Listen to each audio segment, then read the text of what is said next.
Acompanhar o nosso trabalho aqui no Congresso Nacional. E queria dizer, meu caro senador Regufe, no final do seu discurso foi aquilo que a sociedade exige: mostrar na prática que é possível governar, é possível, seja no Executivo, como nós aqui no Legislativo, e também no Judiciário, fazer economia com o dinheiro público. Cada dia mais, a fiscalização da sociedade, que já aprendeu que na Constituição tem o princípio e o instituto e a figura do impeachment, que mesmo e com as turbulências, um presidente que ultrapassar os limites da lei, da Constituição e do desgoverno, corre sérios riscos. A sociedade já entendeu, e os governantes precisam entender mais ainda dos riscos que correm. A eleição é o ápice, é o momento mais fulgurante da democracia, porque cada cidadão vai na urna secretamente, digita o nome dos seus candidatos. No primeiro turno, deputados estaduais, federais, senadores, governador e presidente. E os que vão para o segundo turno, aí ficam a dois, ao governador e ao presidente da República. Em alguns estados, só o presidente da República, naqueles que já tinham sido escolhidos no primeiro turno. Vossa Excelência falou muito bem daquilo que era excessivo gasto desta casa e também da Câmara, com 14º, 15º salários. Por que nos tratam de maneira diferente do assalariado brasileiro, que tem direito até o 13º salário? Nós temos que ser iguais à população brasileira, não diferentes. Nós temos apenas a legitimidade do voto popular e temos que zelar por ela, por essa responsabilidade. Como Vossa Excelência, não recebo auxílio moradia. Uso apenas, senador Regufe, uso apenas, e aí foi a prova quando votamos a PEC do teto, que eu tinha a manifestação concreta do exercício do meu gabinete. Economizo 70% da verba que eu tenho disponível para custear as despesas de funcionamento do mandato. Eu uso 30% apenas. E com um resultado de produção, porque às vezes não adianta gastar quase nada e nada produzir do ponto de vista dos interesses da população. Leis que sejam benéficas à população, uma delas de minha autoria, e Vossa Excelência foi uma parte importante numa comissão quando estava na Câmara, que é a lei que obriga o plano de saúde a pagar quimioterapia oral para os pacientes que têm plano de saúde e que têm o câncer.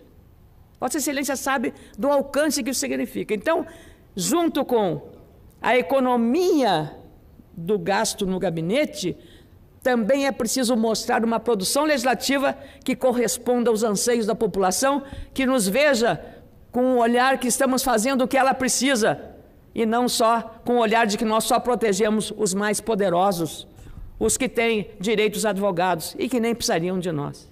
Que não estamos aqui fazendo lobby. O nosso lobby é das boas causas, é o lobby do interesse coletivo, como esse da quimioterapia oral. E muita gente achou que eu estava fazendo lobby dos laboratórios. Veja só, a má-fé e o equívoco. O meu lobby foi dos pacientes de câncer. Porque quem tem essa doença, quem tem câncer, tem pressa, senador Regufe. Qualquer doença, as pessoas têm pressa. Sofre de fibromialgia, a pessoa tem pressa. Muita pressa. A urgência e a emergência de quem está com câncer é tratar da doença. Não é da crise política. Não é do resultado da eleição, é da sua doença.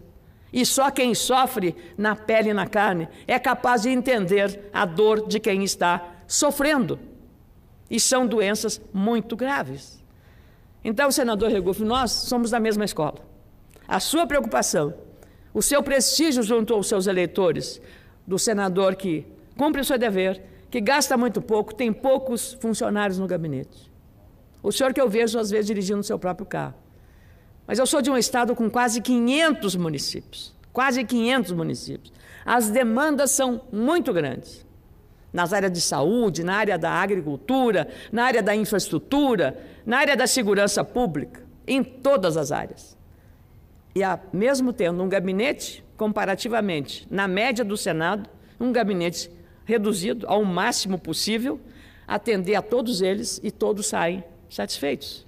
Porque a regra também é, todos precisam, prefeitos de todos os partidos, de A a Z, a serem tratados da mesma maneira.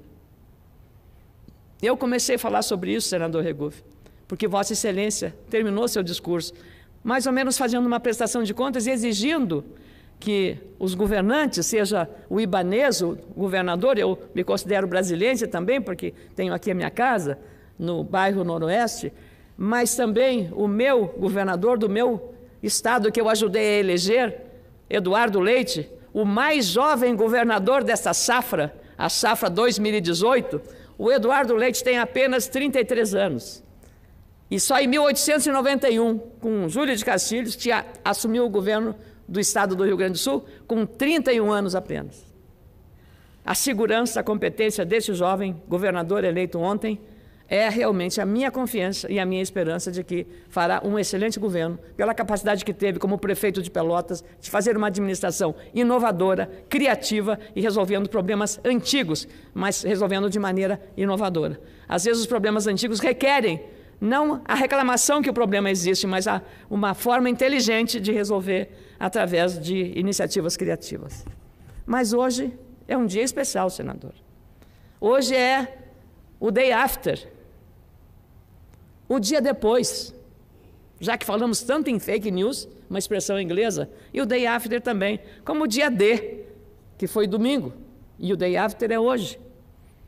E hoje é o dia de dizer, nesta hora, vitoriosos e derrotados precisam baixar a guarda, guardar muito bem as suas bandeiras, porque daqui 4 anos tem uma nova eleição. E daqui até lá, os líderes, os estadistas, precisam, mais do que administrar a crise grave que vive o país e os estados brasileiros, vivem os estados brasileiros, mais do que isso.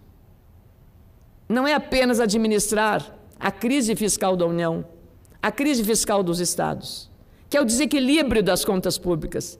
As economias dos estados e do país até anda por si, pujança em vários setores. Mas as finanças do Estado brasileiro, seja do município, seja do Estado na União, a crise federativa é aguda.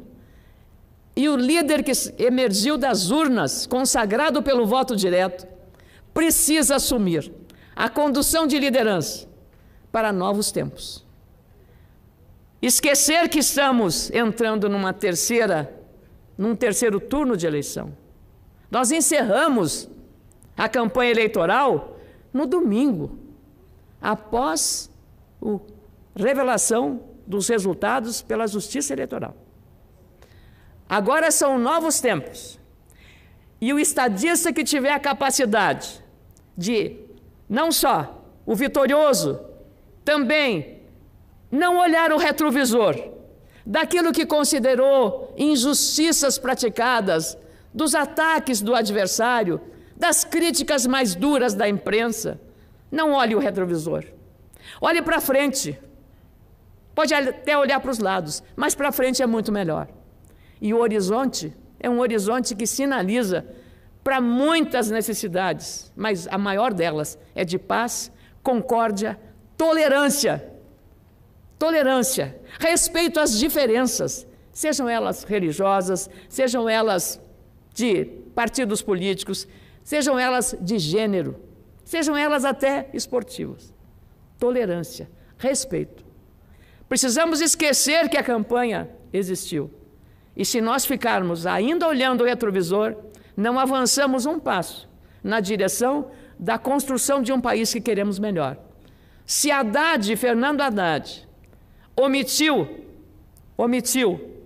ontem, e eu o ouvi com muita atenção, o reconhecimento, a vitória de Bolsonaro, e deixou um vazio enorme e uma oportunidade perdida de ali demonstrar grandeza. De ter dito, cumprimento o adversário, mesmo que na campanha muitas coisas inadequadas tivessem sido ditas, mas elas foram ditas de parte a parte. E com grandeza poderia ter dito e reconhecido a vitória do adversário. 10 milhões de votos de diferença não é uma diferença apertada. Apertada poderia ter sido de Aécio em 2014 com Dilma Rousseff, que foi 3 milhões de votos. 10 milhões de votos.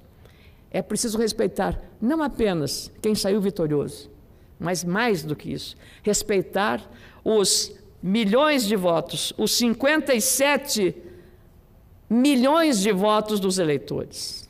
O eleitor é o senhor da sua vontade. E esta palavra de respeito ao eleitor, que foi votar livremente, de norte a sul, de leste a oeste do Brasil, a este eleitor é que a palavra do derrotado deveria ser dirigida tanto quanto do vitorioso. Esse vazio deixado ontem na mensagem de Fernando Haddad foi preenchida com 3 linhas no dia de hoje, no seu Twitter, na sua rede social. Ele escreveu: Presidente Jair Bolsonaro, desejo-lhe sucesso. Nosso país merece o melhor. Escrevo essa mensagem hoje, de coração leve, com sinceridade, para que ela estimule o melhor de todos nós. Boa sorte. Parabéns, Haddad. Mas na política, não basta apenas um gesto certo. O gesto também, na política, tem um símbolo, a hora certa. Mas você preencheu o vazio de ontem na omissão a reconhecer o vitorioso, mas a também não lembrar que 57 milhões de brasileiros e brasileiras votaram nele. Mas essa mensagem, ao meu juízo modesto, preencheu aquele vazio e eu espero e confio na sua sinceridade. Claro, quem está na oposição perdeu a eleição, é minoria. E assim como o vitorioso, que fez 57 milhões de votos, Vossa Excelência, Fernando Haddad, 47 milhões de votos, precisam ter um diálogo respeitoso em nome do Brasil, não em nome dos seus respectivos partidos. O Brasil é maior do que os 2 partidos. O Brasil é maior do que as figuras que encarnam a liderança de 2 projetos antagônicos. E é exatamente na sua sinceridade que eu acredito, Fernando Haddad, na mensagem do seu Twitter no dia de hoje. E queria também dizer que, da mesma forma, senador Regufe, eu fui sempre aqui, estou terminando este mandato com muito orgulho, representando a minha terra, a Lagoa Vermelha, com independência. Penso que essa é a maneira mais correta do desempenho da função parlamentar. Não tenho nenhum cargo no Rio Grande do Sul, no Estado, o meu partido apoiou, José Ivo Sartori até o limite da saída do partido e ter tentado primeiro uma candidatura própria e depois, por minha insistência, eu entendia que nós estaríamos mais fortes se fôssemos uma coligação com o PSDB, que acabou vitoriosa na figura de Eduardo Leite, que soube e teve uma compostura, um desempenho extraordinariamente maduro, competente. Por isso mereceu o apoio dos eleitores do Rio Grande do Sul. Então, a mensagem do vitorioso Jair Bolsonaro também remete a uma crença de que as instituições, a democracia serão respeitadas. E quando falamos em instituições, nós falamos na relação com o Congresso Nacional, nós falamos na relação com o Poder Judiciário, nós falamos na relação com todas as instâncias da Federação Brasileira, governadores, prefeitos, com o Ministério Público, com as instituições de Estado. Não há como sair desta linha que se chama Constituição, democracia, liberdade. Respeito à liberdade de imprensa. Por isso, volto, presidente Bolsonaro, não olhe mais o retrovisor, olhe para frente. A oposição deve olhar para frente. E hoje, lá em Porto Alegre, ontem à noite, quero cumprimentar o governador que perdeu a eleição, governador José Ivo Sartori. Sabe qual foi a manifestação dele quando reconheceu a derrota e apresentou publicamente cumprimentos ao vitorioso Eduardo Leite, disse: desejo-lhe boa sorte nesses desafios e reconheço que nós não conseguimos os votos necessários a essa campanha, fizemos o possível, o governo fez o possível, não conseguiu superar todos, porque são muito graves os problemas do Rio Grande do Sul, como na maioria dos estados. Também o estado do Rio Grande do Sul não paga em dia os servidores, como o Rio de Janeiro, como Minas Gerais. A crise é profunda e aguda. Mas o gesto mais bonito do governador José Ivo Sartori foi dizer: onde eu estiver, conte com o meu apoio para que o Rio Grande supere as suas dificuldades. Senador Regufe, este é um gesto de grandeza de um governador derrotado na tentativa da reeleição e que se dirige ao adversário pensando não nele, mas pensando na responsabilidade como líder político de ajudar a resolver os problemas do nosso querido Rio Grande do Sul. Então, tanto ele, José Ivo Sartori, quanto Eduardo Leite conseguiram fazer uma campanha, mesmo enfrentando uma série dos mesmos instrumentos de fake news, notícias falsas, ataques, alguns de baixo nível, baixo calão. Mas tudo isso foi deixado de lado. Terminou no sábado. Ontem, hoje e até janeiro de 2019, o Rio Grande se comporta de maneira altiva, soberana, em respeito à vontade do eleitor. E tenho certeza, confio sinceramente nessa mensagem das três linhas de Fernando Haddad no seu Twitter, preenchendo o vazio deixado ontem, que eu estava lá aguardando que ele fizesse a manifestação. Porque vivemos também em 2014 aquele gesto porque o derrotado cumprimentou a presidente vitoriosa e não houve sequer um registro. Eu recebi a mensagem fazendo essa colocação. Os nossos desafios, os desafios dos governadores, os desafios do presidente da República e da oposição. A oposição não pode botar fogo no circo, não pode, aproveitando de uma situação dessa de radicalização, esse clima, imaginar que os 47 milhões de votos são todos da esquerda, são todos do PT ou são todos de partidos de esquerda. Não. Há muito voto aqui que é de gente que não tem partido e não gosta de partido político. Há muito voto aqui de dúvida, que apostaram acreditando na mensagem do candidato. Não pode o PT pensar que 47 milhões são votos do partido. Estes votos precisam ser respeitados e avaliados aqui neste número. E é exatamente essa a responsabilidade da oposição.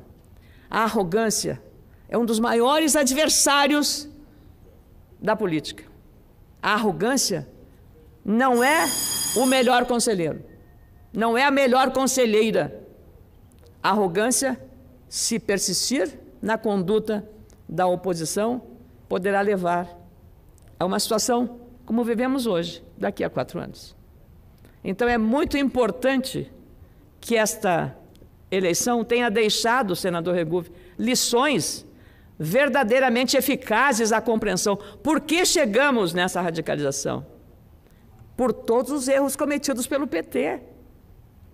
Não teríamos chegado a esse desfecho se tivesse sido outra a mensagem, outra ao governo.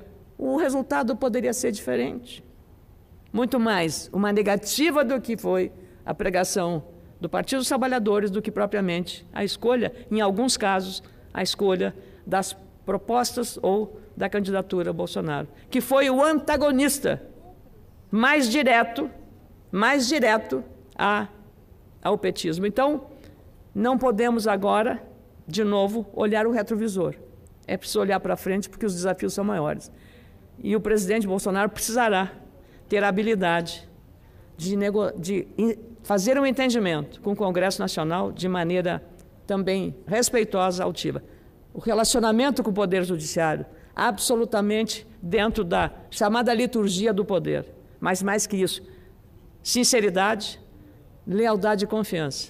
Nas mãos dele está o comando da nação. E essa nação dilacerada por esse processo eleitoral, atacada por fake news, por dúvidas sobre fraude, sobre urnas eletrônicas, por uma facada no meio do caminho, que quase tirou da disputa Jair Bolsonaro. Houve uma tentativa de homicídio, senador. Não foi uma facada qualquer. Então é preciso compreender isso. E é preciso também que a sociedade brasileira respeite o sentimento da população. Eu posso não concordar com tudo que o eleitor deseja, mas eu tenho o dever de respeitar a vontade da maioria. Esta é a única atitude que precisamos ter neste momento, de tantos desafios, de tantas carências, com 13 milhões de pessoas desempregadas, com o Estado falido do ponto de vista de oferecer para o cidadão serviço de qualidade. E, mais do que isso, a nação, o país, precisa e quer e espera dos seus líderes esta capacidade de olhar para frente, de comandar o país para que ele se reencontre. E a oposição, se quiser sucesso, não adianta a revanche. A revanche vai apenas, a vindita, vai apenas agravar os problemas já graves que nós estamos vivendo. Não é o confronto que vai resolver os nossos problemas. Não é apagando o incêndio com gasolina. Não é botando fogo no circo. Ao contrário, quanto mais responsável for a atitude da oposição no Brasil, melhor será para a democracia. Ela deve, sim, fiscalizar rigorosamente o novo governo, nos limites da sua responsabilidade, mas jamais fazer provocações como a que alguns estão insinuando fazer a partir de terça-feira. O Brasil não merece isso.